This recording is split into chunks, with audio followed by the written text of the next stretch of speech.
Press my luck. Giving a performance with an accordion, no less. So, thank you, John.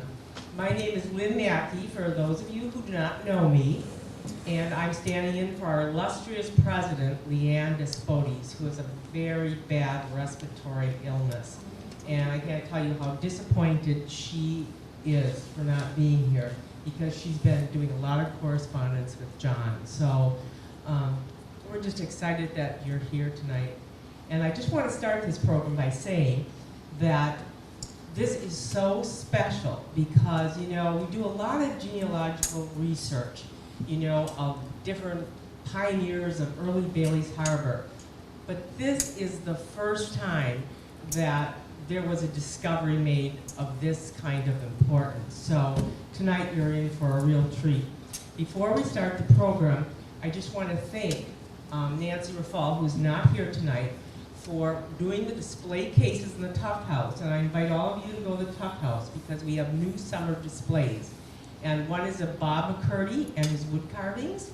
And then we also have authors of Bailey's Harbor. Phoebe Erickson is one of them.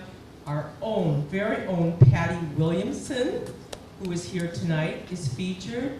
And then there's also Wallace and Helen Grange. And I give thanks to Nancy Rafal for doing that because she is now the poet laureate of Door County. So this was a labor of love for her. I also want to mention a little housekeeping thing, that all of our programs are free, but we do have a jar in the back for any free will contributions. It helps with mailings and treats and those kinds of things. So thank you in advance.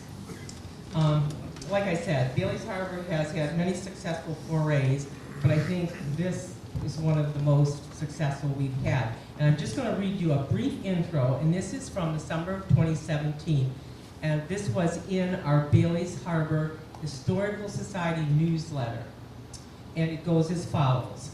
Bailey's Harbor Historical Society received a request from John Fons this summer to help find the original settler cabin that his great-grandfather built in Bailey's Harbor over 100 years ago. He supplied a print of a photo of the structure.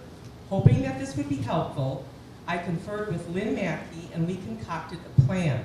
And this plan was that we kind of figured that there was a relationship with Martin Schramm because Pauline Fons was married to him. And so we thought of the older members of the Schramm family of whom we were going to get in contact with. And we also figured that this cabin was somewhere out in the Polish settlement. So we also looked at the town clerk. We asked for land records and we looked at those. Well, before we did anything about contacting the Schramm family, my husband and I went over to White Gull Inn for breakfast. And I said, well, let's take Highland Road home. And Leanne had given me a photo of the cabin. We got around this corner on Highland Road, and I said, there it is! Nice. And there it was. And we could kind of tell it was a cabin because it was like an off-center door. It had to be that. So we got out of the car and we kind of trespassed and walked around, and we thought, yes, this is it.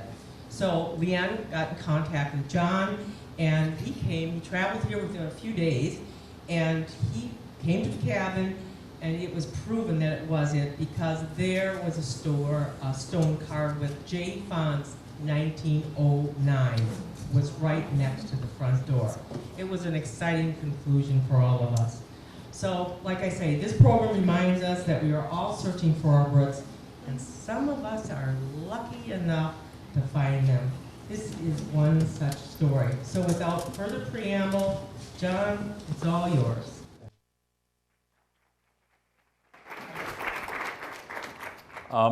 My name is John Edwin Fons. I was born in Ludington, Michigan. I never knew the town. I never saw the town until I hitchhiked into it when I was 21 years of age. That was a long time ago. I was born to Lloyd Chancellor Fons and Vanita June Hanson Fons. My father was born on Washington Island, where at the time Grandpa Fons, Jack or John Fons, for whom I am named, was doing road construction, and he was also, although many men claim the honors, Gramps was actually one of the foremen on the buildings that Chester Thordarson Commission built on Rock Island. He was one of the foremen in charge of the boathouse. There were letters and such, and this presentation to you is not scripted, so I'll just intersperse with little stories.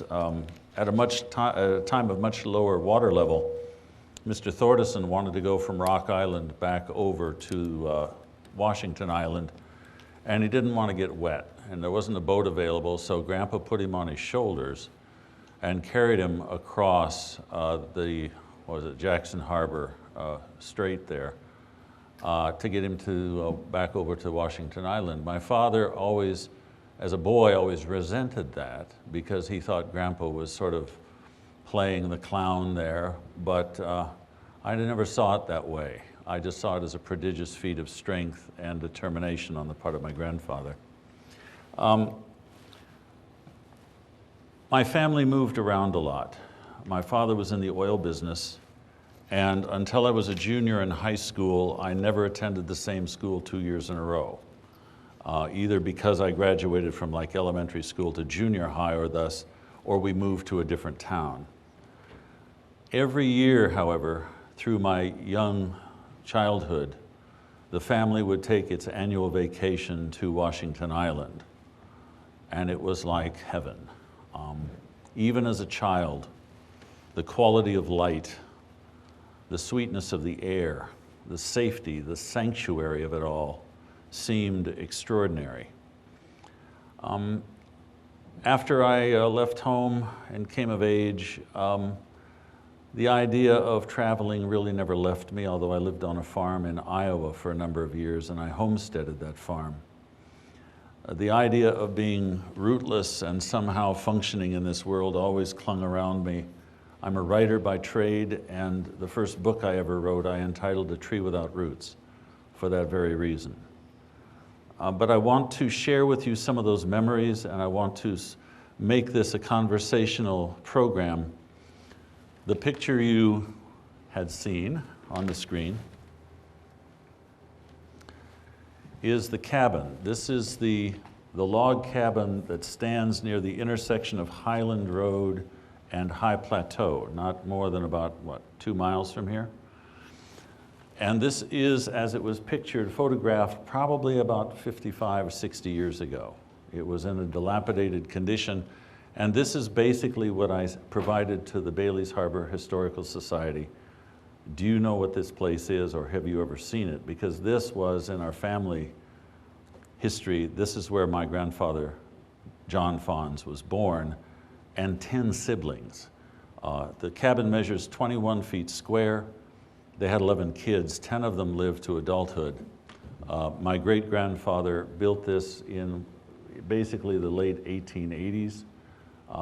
His wife, Susan, he and she are buried over here in the Bailey's Harbor Cemetery.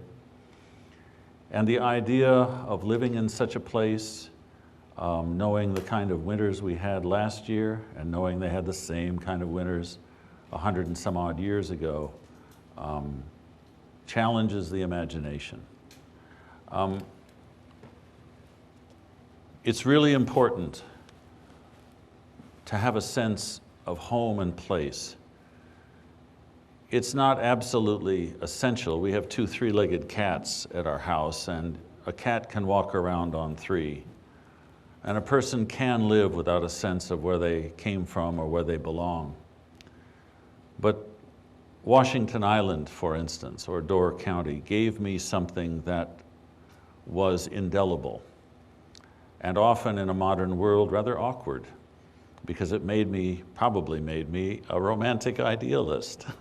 And I can't get rid of it, because nobody's ever handed me a better vision of what it means to be happy on earth than to be a child in the care of loving parents and loving grandparents in a place like Washington Island, where every year when you go there, Grandma had a gallon pickle jar, except the pickles were gone, and one was filled with oatmeal cookies and one with chocolate chip.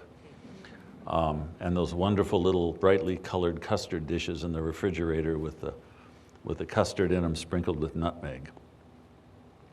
It isn't all idealistic and wonderful. We had a beloved uncle, a great uncle, Del Klingenberg, who my father always typified as a very kind man. He was very kind to me, my father would say.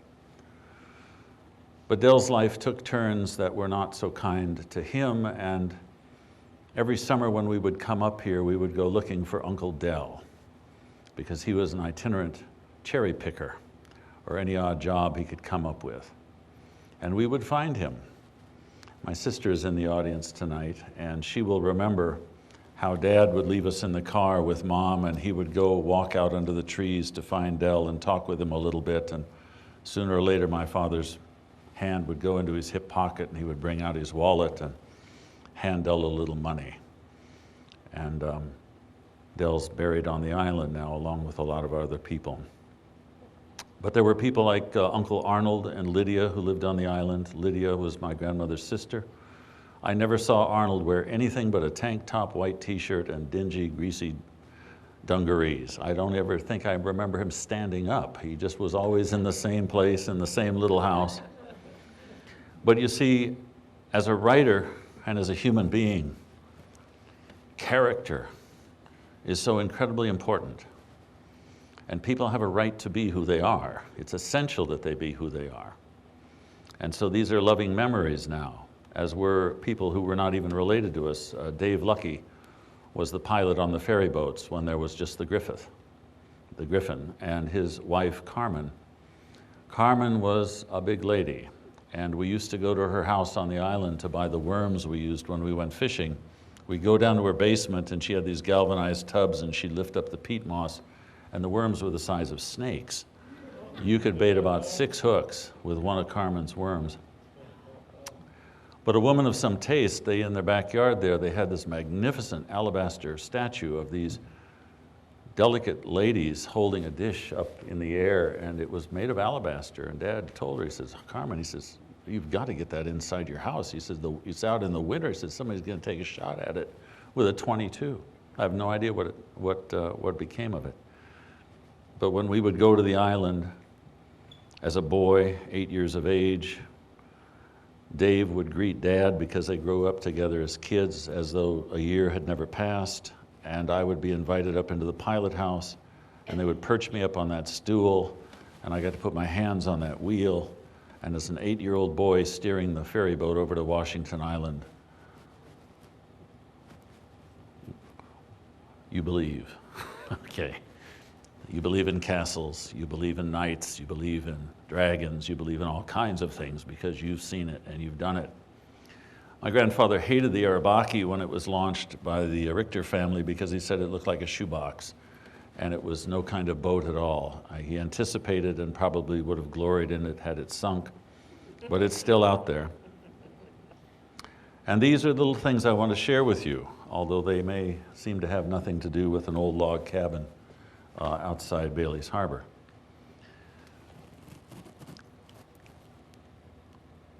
I teach writing from time to time at the University of Wisconsin in Madison, and the rules of the game are very simple. You each have a story. You may go to a place called a living history farm, and you may enjoy seeing how life was perhaps lived 150 years ago or so, but you are living history. You're living it now. And each one of you has a story that only you can tell, a history which only you can know. Whatever I say up here tonight will be just one point on the compass. I can give you just a glimpse through one little keyhole at what it was like and what it felt like for me to know someplace like that cabin or the people who came from it. If you write it down, and you can do that on a 3x5 card or a stack of them, you can do it on blank paper, any way you want, or you can spend a lot of money and you do it on a computer. But if you write it down and you put it in an envelope, and that envelope goes into a drawer, and it's under the socks you never wear, the chances are pretty good that people you never meet and will never know may read that, and you may change their lives. Some of the greatest pieces of literature ever written are coming out of diaries and personal reflections that people have made. It's valuable. It's an archive. It's treasure. It's not counted in monetary terms, but if you don't do that, and let's be frank, you close your eyes for the last time, I'm asking you what's going to happen to that story. So in order to endow those you love or the world you came into, I encourage you to tell that story, that history, that living history, which is your own. Part of mine is that, yes, I'm a very lucky man to be able to stand here and point to that cabin behind me. There's a lady here who is my beloved, Jane Meyer. This is a history lesson, by the way. This is part of my history. Jane and I have known each other for 10 years, and the way we met was at my parents' 60th wedding anniversary on the 95th floor of the John Hancock building. Because history can be kind of funny, okay? And there were these two lovely ladies there, Jane and her mother. I'd never met either one of them. They knew every single thing there was to know about me. I mean, it was daunting, a bit appalling, and I couldn't fib. And the reason for that was that in World War II, my father served as an officer in the United States Navy, and he had command of a PT boat in the South Pacific. And Jane's father met him there, and he also commanded a boat, and they became best friends, and that friendship lasted through all the years and involved their wives, our mothers, and my mother and Jane's mother wrote letters to each other every week, certainly every month, and they kept all those letters. The Meyers were a very loquacious family, and they talked to one another, so they shared those letters. I didn't know anything. I didn't know. And so I meet these lovely ladies. And that's history, you see. It's fun. It's not dour, it's not morbid, it's not all past, it's living into the present. And again, as a storyteller, the passion that I share for this subject is that if you go to Washington Island and you go to Schoolhouse Beach and you look over that lovely water, and slightly off to the right, which is the northeast corner of Washington Harbor, and about 35 feet of water, there's the wreckage of a boat, the Pride, a three-masted schooner that sank in November of 1901. My great uncle was captain of that boat, Christopher Klingenberg. They came into the harbor during a storm. They tried to tack out. She missed her stays, as they say. Piled up on the rocks, the crew went ashore through the rigging into the trees. No lives were lost, but the cargo went down. It was potatoes and lumber from the local farmers. And my great uncle quit the Maritimes, took a factory job in Milwaukee, and spent part of the rest of his life paying back the farmers whose crops he lost in that wreck. I love that guy. I love what he stood for. And the stone that Lynn referred to that's by the threshold of that cabin bears the name J. Fons 1909. I was telling Jane earlier today that my grandfather as a young teenage boy, could have taken paint and splashed it on a board. He could have taken a pocket knife and carved it in a board. But doggone it, he took a piece of iron and he scraped it into a rock. That's very much like him. He left home at the age of 15 out of that cabin to work in the lumber camps because he said at the time it was just as easy to starve somewhere else. And so I want to show you a couple things.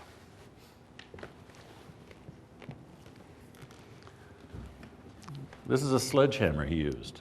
It weighs 8 pounds. And a beloved uncle from the other side of the family always said of things like this, it's hell to pick up, but it goes down real easy.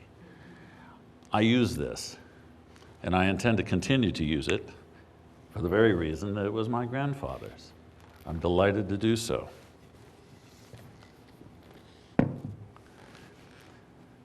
In Madison, I'm working on a wagon. There'll be pictures of it here in a minute. The wagon was on the Meyer family farm near Milwaukee, the Meyer orchards. They're no longer there. There's a Walmart where the barn used to be. They knocked the barn over. But there was a wagon in that orchard that used to haul apples from the orchard to that barn where they used to sort them. And that wagon found its way into the backyard of the home where Jane grew up in Madison, until I came along about 10 years ago. And the same year Jane's mother died in that house, the wagon fell to the ground. It simply rotted to pieces. And looking at that pile of derelict lumber, I couldn't bring myself to throw it away. You can burn the lumber, you can take the scrap iron to the curb, and the city of Madison will dutifully, and for your tax dollars well spent, carry all that to a landfill. But there was just enough of it left to begin to pattern and to rebuild that wagon, and I've undertaken to do that. But first, let me show you. That's the cabin as it appeared maybe 60 years ago. And that's the cabin as it appears today. You've probably all seen this driving down the road northwest of here. The property is now owned by a couple from Watertown, Daniel and Tierney Layler. They were kind enough to communicate with me after I made contact with them. And Jane and I walked on the property and we went in the cabin. It smells like chickens. But Mr. Tierney, or Mr. Layler rather, has since put a new roof on the cabin, and he's replacing some of the window units. So it will stand there pretty much as it is now. And bless his heart, a new roof on that structure will preserve it for a long time. So those are the bookends of what I'm talking to you about today. That's the cabin. And I can never express my gratitude enough to the Historical Society, to Leanne and to Lynn, for caring, for looking for that cabin for me.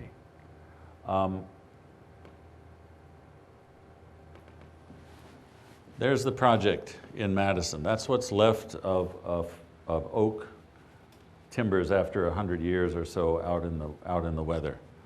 It sat in the backyard, and there wasn't a whole lot left. The wagon wheels collapsed.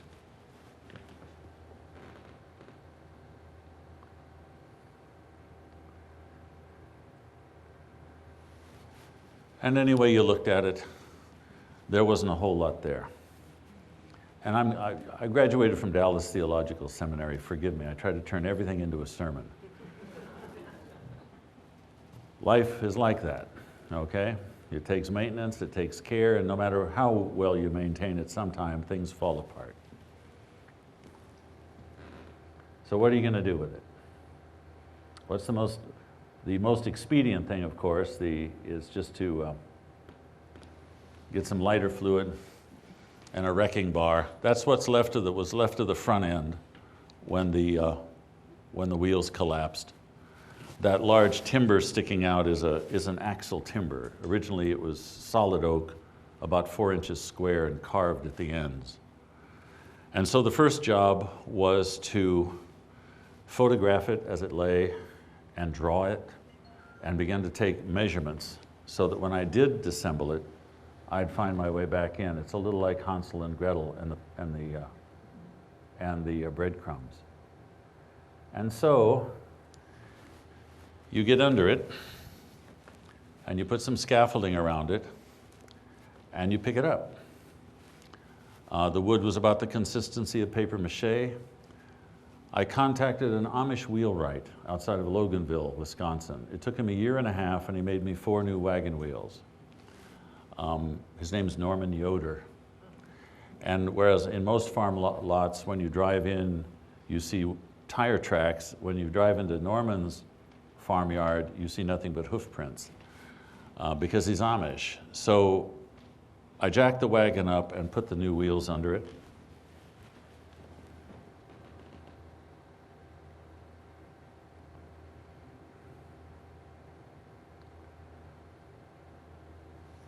Put it on what we call cribbing to take all the weight off the wheels.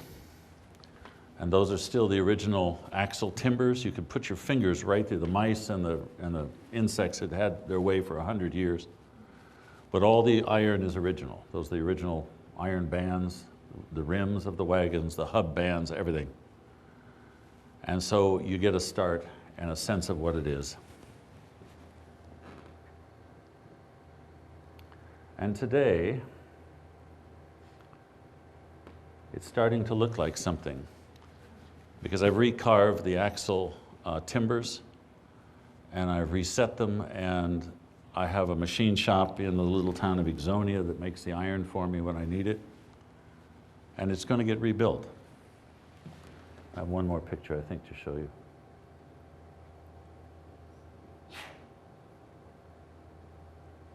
There. The only piece of the wagon original to it that will remain is that black timber, and it's black from age. That's the same kind of oak as the rest of it is made of, but after 100 and some odd years, it's taken on that ancient look. And I want to do 2 things after we are done here. We're going to have a party when that wagon is done in the backyard of our property in Madison, and I want to invite you. So if you want to know when that party is going to be, I want you to sign up on the list, the piece of paper.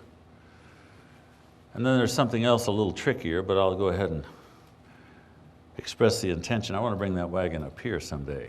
I want you to see it here. I want to transport it up here. As I mentioned, my great-grandparents, John and Susan Fons, they immigrated from Poland. And it's amazing how much about yourself you learn by talking with other people.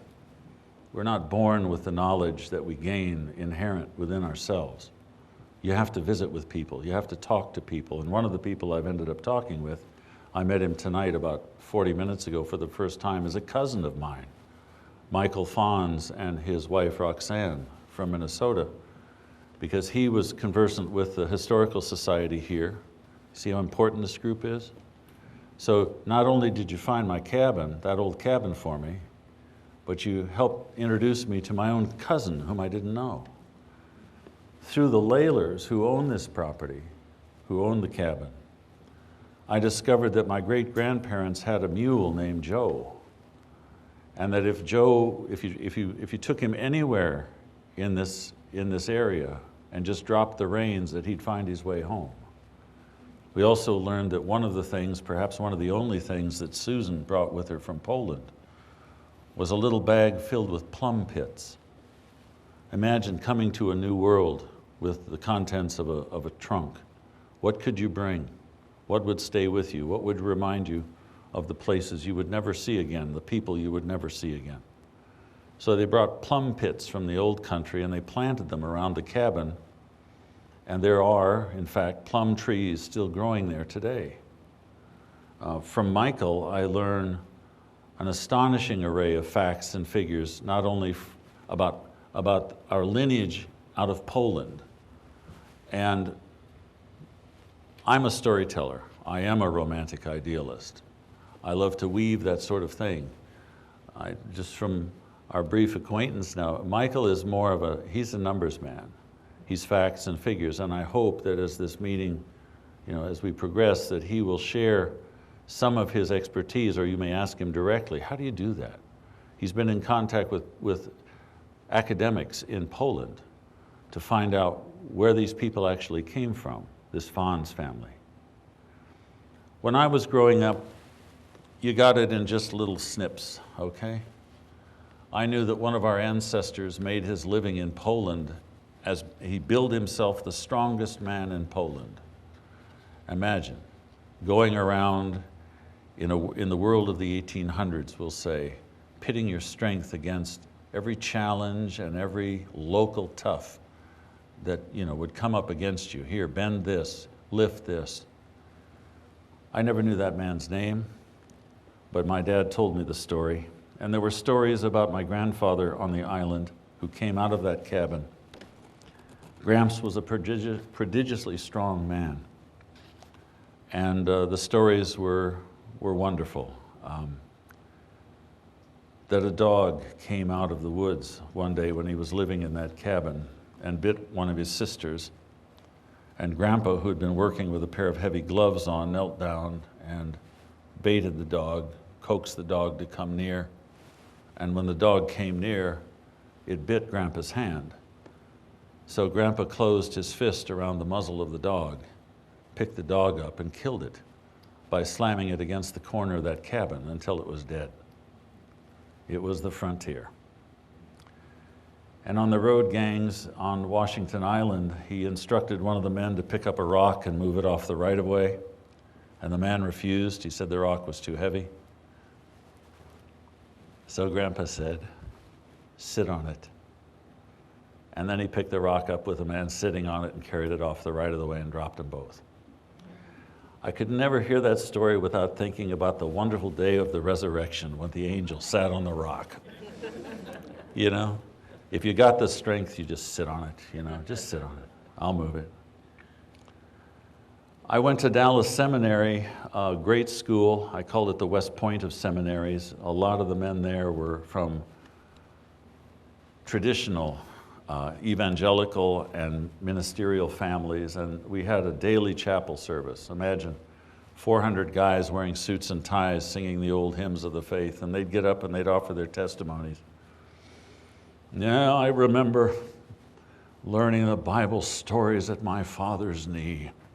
Oh, the good old days. And my grandfather, God bless him, a minister for 40 years and such a this and that. And I remembered my grandfather's knee, and I remember smoking his cigarettes with him and taking a taste of whiskey until Grandma came in from the kitchen and said, my God, Jack, what are you doing? And whereas some of the guys in seminary were learning the old rugged cross and onward Christian soldiers, I was learning drinking songs. And I'd sink down a little in my seat, but not for always, not forever, because seminaries come and go, but your grandfather, you thought he was God anyway, So I realized how proud I was of him and all the stories about Hans Maas and Lena. The stories, he'd tell the same stories every year, and you always had to act like you'd never heard him before, Hans asked Lena, would you care to dance? No, she said, I don't think so. Because when I dance, I sweat so, and when I sweat, I stink so. I don't think so. The toast, the inevitable toast, here's to health, wealth, and unity, a dark night and a good opportunity. The way we fished, I had a little boat. It was called the John Edwin. It disappeared. It's kind of like the cabin, but it's probably under 10 feet of water. We would go out fishing in those days in Detroit Harbor, and we bait our hooks with some of Carmen's worms, and Grandpa, we'd throw the hook over the side, and Grandpa would count to 3. 1, 2, 3, and we'd pull in a fish. And we could do that for hours. We had strings of fish that we caught that were longer than I was as a boy. I have a picture of me trying to hold up one of those, and Grandpa did it for me. It was taller than I was. We took them home, we cleaned them, we ate them all.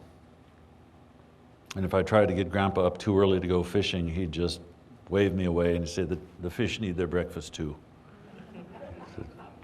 go back to bed. And his favorite breakfast was cold bacon grease on burned toast with a cup of black coffee and a Pall Mall cigarette, unfiltered. You get to love it because it's character. And the woman who put up with all that, Thelma Klingenberg, who walked a half a mile from the well with 2 buckets full of water on a shoulder yoke before she left the Klingenberg home and tripped as she came up the walk to her house, and both buckets hit the ground and spilled empty, and so she cried and walked the half mile back to the well because the family needs water today, and there's no other way to get it. So this is history, isn't it? It's not the dates, it's not the specifics, I'm sorry. Michael can help you with that. But it's the romance. It's the romance. One of the last times I saw my grandfather happy, he was sitting in a rental cabin. They had moved away from their home on the island, and we went up there on a vacation, and he and Dave Lucky were sitting at the kitchen table in that cabin near the ferry docks on the island side. They were both under strict doctor's orders. Grandpa had a pacemaker in his heart. It looked like a pack of cigarettes that they had embedded under his flesh. He'd tap it and he'd say, "Don't that beat hell?" And Dave had perforated ulcers. They were both under strict doctor's orders, and we made the wonderful mistake of leaving a bottle of Crown Royal whiskey in the kitchen with them, and when we came back, half of it was gone, and they were happy as clams. They were just sitting there roaring with laughter, slapping their knees and talking about the good old days. Days when a man worked, if he could get it, for $1 a day, until he hurt himself or got sick, and then he got nothing at all. When my grandparents lived on St. Martin's Island, Gramps was the foreman of a lumber camp there, and Grandma cooked for 26 men and raised her 2 boys in those cabins, which I think still stand there, although St. Martin's is now is restricted. What we know as history up here is just the day before yesterday. When my grandmother became pregnant with her 3rd child, she miscarried, and she became desperately ill on Washington Island in the winter in probably the mid-1920s. There was no doctor. And so the way they brought my grandmother Thelma to the mainland for help was they bundled her into a Model T, and they strapped 2 big wooden planks on the side of that car, and they drove to the water and they drove out onto the ice. And every time they encountered open water, they shot those planks out to the next ice floe, and they drove across death's door and got Grandma to help, and she lived. And that was, like I say, in terms of history, about the day before yesterday. You all know stories like that. You all have people like that. You all remember what it was like. It's important to remember, because it's important to have these foundations. Things work together. I want to show you a couple more things up there, and then I'll make my conclusion. This is one of the axle nuts off of that wagon. They're probably laying around Washington Island in Door County. Weighs about 3.5, 4 pounds. And this thing hadn't moved probably in a good 80 years, maybe more. And I figured, I'm never going to get that off of there. I'm never going to be able to unthread that nut off that axle rod. But fortunately, I had this wrench that belonged to my grandfather and sat in our garage in Houston, Texas for half a century. Nobody used it because what in the heck do you do with this thing? And yet, if you wait long enough, it became the very wrench I used to pop that nut off that axle. And the way I could do it was, I anticipated getting a piece of galvanized pipe, a cheater they call it, maybe 3 or 4 feet long, breaking both my arms trying to move this thing. And yet I put this wrench on this nut and exerted just enough pressure to get serious, and it moved. And the reason why it moved, ladies and gentlemen, is because the last guy who put this nut on that axle, we'll say in about 1910, he probably dipped his thumb in a bucket of axle grease and he put a smear of grease on those threads. Bless his heart. He did the right job back then, and because he did the right job back then, he made my job a lot easier right now. That's history. That's part of what that is. And I brought this. This is what's left of one of the members of that wagon. So you can, you've seen it. You see a shipwreck, you see this. Nature is pretty cruel to its own, but this is a piece of the wagon. You're free to look at that later. So I've got all the wood I need. I'll recarve it and re-drill it and everything else, and we'll put that wagon back together.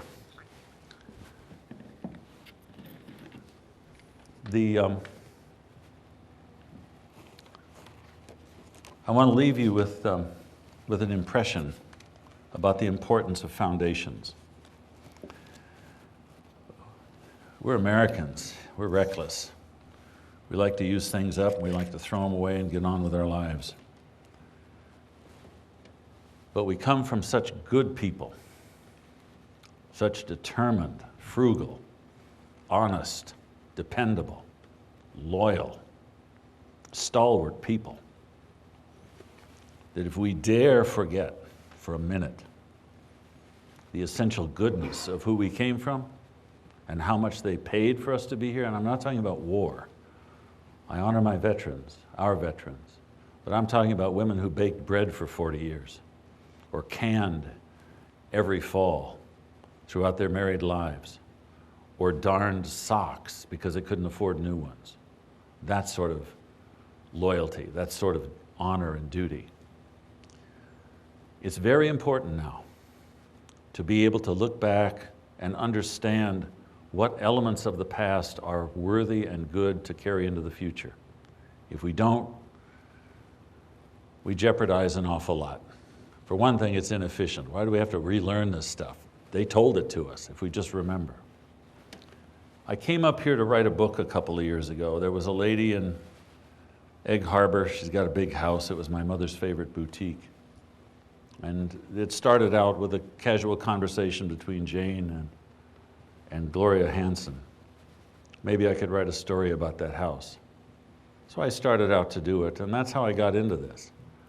The story just kept getting bigger and bigger and bigger, and it led to this log cabin. It led to the Bailey's Harbor Historical Society. It led to the whole blessed state of Wisconsin and what it took to come into this place and try to make a life. So I want to read you just a couple paragraphs of the manuscript that was produced, and then we'll see what happens.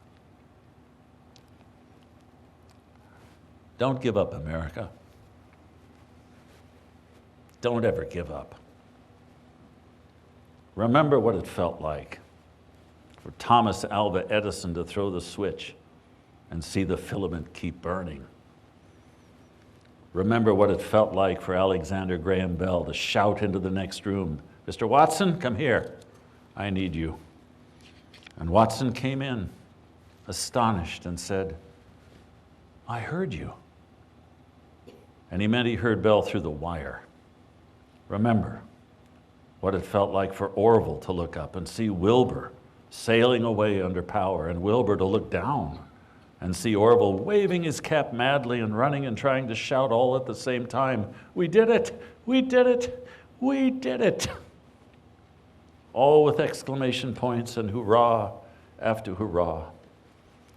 Remember what it meant for Andrew Carnegie, the richest man in the world, to give away every last cent before he died. Remember the tight smile across the lips of Henry Ford when he mounted an internal combustion engine on a frame with 4 wheels, a steering gear, and a gearbox.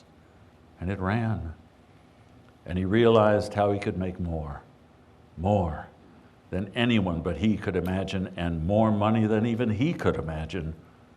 But he didn't stop smiling that tight little smile, and he said, "Things bust and the devil drives." Remember, Eli Whitney and Henry Fulton and William Tecumseh Sherman and Paul Revere and Alvin York and the unknown soldier. Remember, all the names in all the cemeteries, or all the names in one cemetery, or just one of the names, your own name, as it will appear someday in the list of those born and those who died in the United States of America. And don't give up. Don't give up, America. Don't ever give up. Don't give up. Thank you.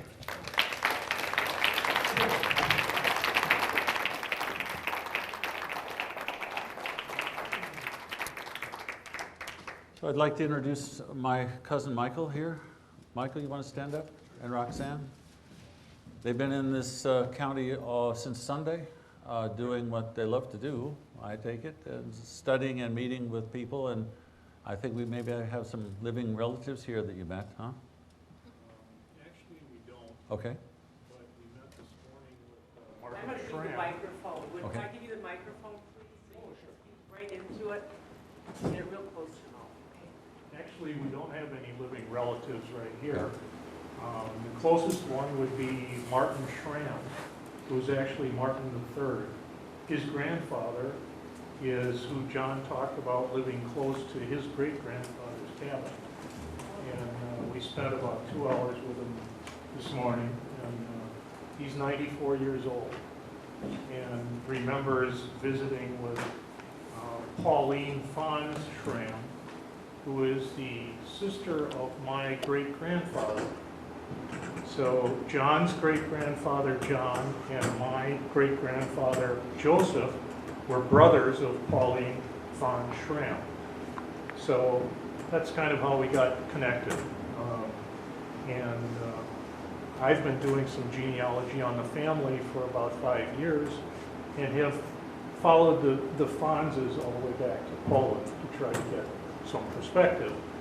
And when I saw that John was on the schedule for giving this presentation, thought this was perfect, and shared some information with him. And as he said, a lot of what I did was nuts and bolts, facts and figures. But unlike John, I never knew any of my grandparents. So it was more difficult for me to get a lot of the soft stories except from my father. But a lot of aspects of our family were very similar.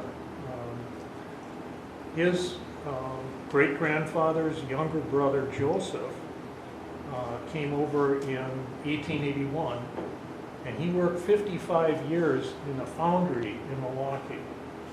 And John mentioned a breakfast that his great-grandfather had, or his grandfather.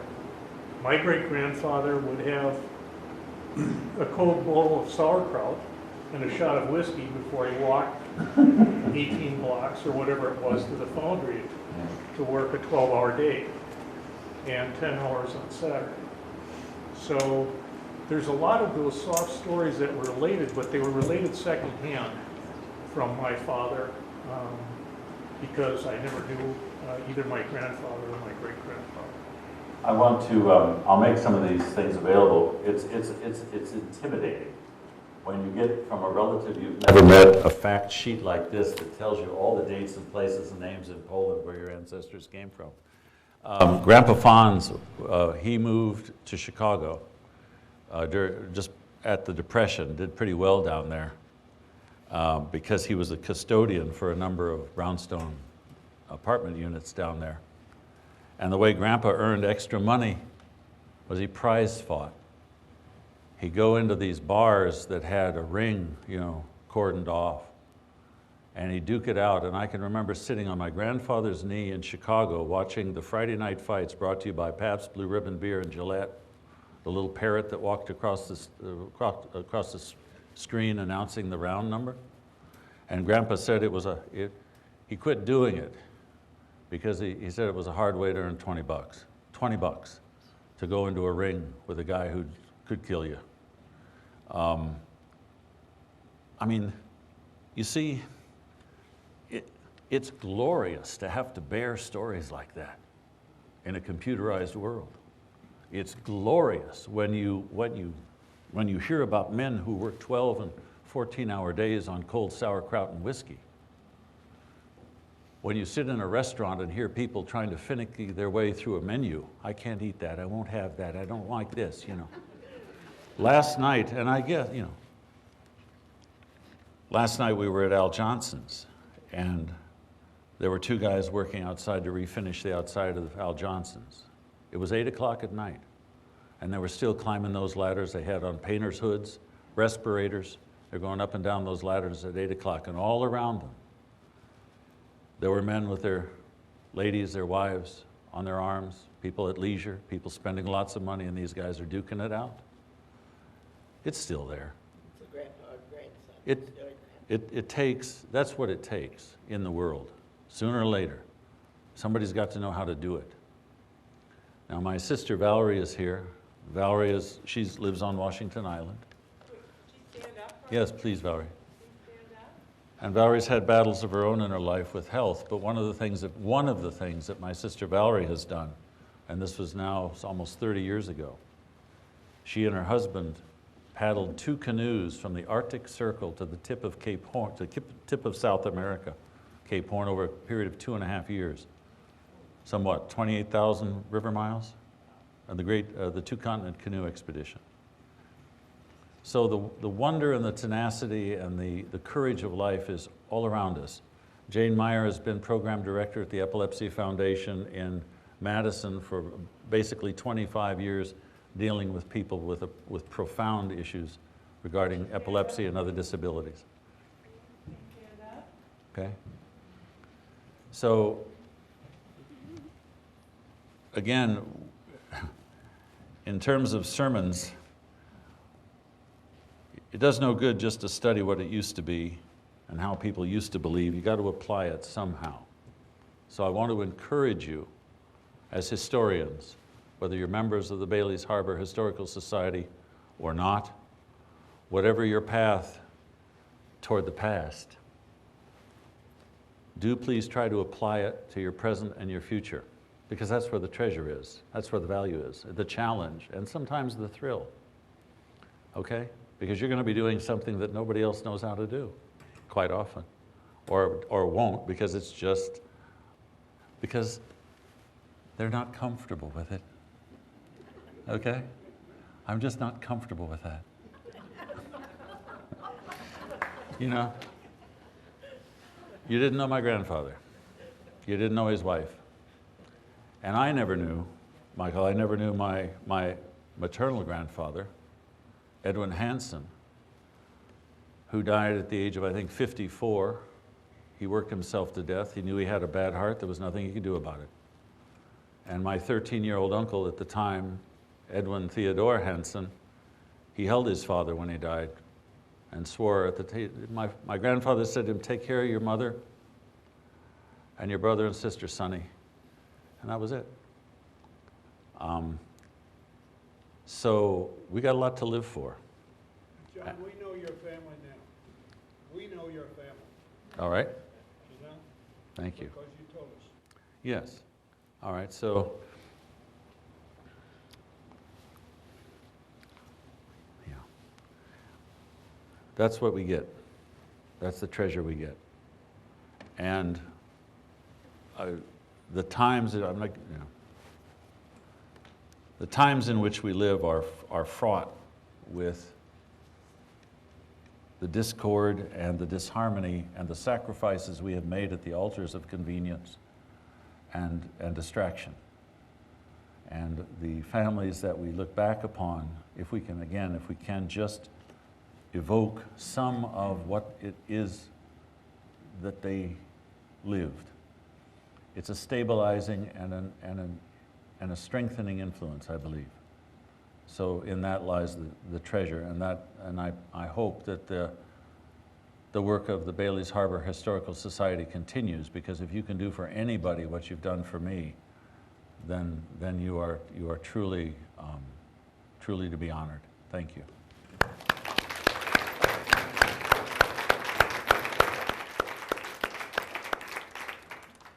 I just want to thank you, John, for an absolutely fantastic program. I can't tell you how much it means to all of us here, because we all have a history. And when you hear the stories, your story, your story, your story, it makes it so important for us to realize how much the history of a town means to all of the people that live here. And we can only play it forward. And I looked at my grandson tonight and I thought, this is your history too. You're a part of this family and you're a part of this community. And that we need to do this and we need to write it down. It makes us want to write down the stories of our families so the people that come after us have something to look at and relate to. One of the things you can do, to me it turned out into a comedy. I suffered a debilitating illness, and in my recuperation, Jane brought me a stack of family photographs. I didn't even want to look at them because I was tired, and the problem was that most of those people in those photographs, I had no idea who they were. So if you got photographs, ID them. If you know who those people are, please write it down, maybe where the photograph was taken, or a guy like me will get a hold of them, because what I did, I figured everybody deserves a family, and if I don't know the family, I'm going to make one up. So I took 100 photographs, and I wrote a piece called Ancestry, okay? I changed the spelling, and if I saw a dapper guy in a bowler hat with a cane and two pretty ladies on his arm, I just figured, okay, he's my uncle, he was a gambler, he ended up shot in San Francisco or something. I just made it up. And I said, but that's okay. Nobody else told me, and nobody's gonna tell me, they're all gone, so, you know, beware, there are guys like me out there who will just make it up. But one more thing. Okay. History is wonderful, and facts are wonderful. But like I said, you have a version, and you have a right to that version of what it is you think about what has happened. Because when you think about it, and you look back into history, and you think about the great images that we have of, we'll say, Victorian England, okay. It was Charles Dickens. He was writing fiction, but it was based upon the facts. If you want to go back to Imperial Russia, it's going to be Leo Tolstoy. He's writing fiction. If you want to go to America, the frontier through the Mississippi, it's Mark Twain. He's writing fiction, folks, but somehow through the wonderful medium of the human soul, those fictional accounts become the signature images of the times, the historic times. And it may be that story that draws you back into the factual research that, wow, ends wherever you may care. But so don't, it's an art, okay? It's a wonderful process by which fiction becomes the signature of a historic time.